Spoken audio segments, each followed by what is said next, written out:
Io mi chiamo Kalvermatten Anna Maria in Svizzera. Io come 20 anni fa ho fatto un incidente e avevo tutti impianti dentali. Solo la mia bocca era un catastrofe, proprio una cosa problematica già dall'inizio. E come il dottore ha visto tutti i miei viti erano tutti storti, allora ha detto è conveniente di togliere tutto e ricominciavo da capo. Ma io devo dire, io non ho mai avuto problemi, non ho mai avuto dolori, era andata sempre tutto perfetto.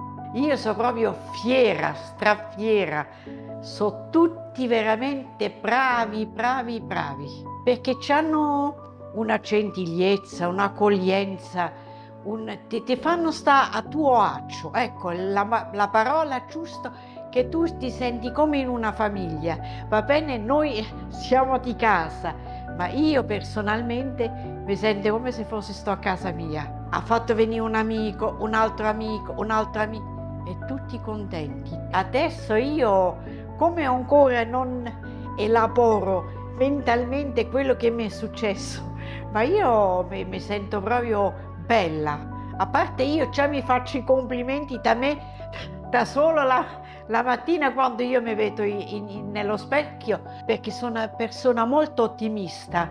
Voglio dare ottimismo a altre persone che hanno forse la bocca più con le problematiche mie che ho avuto.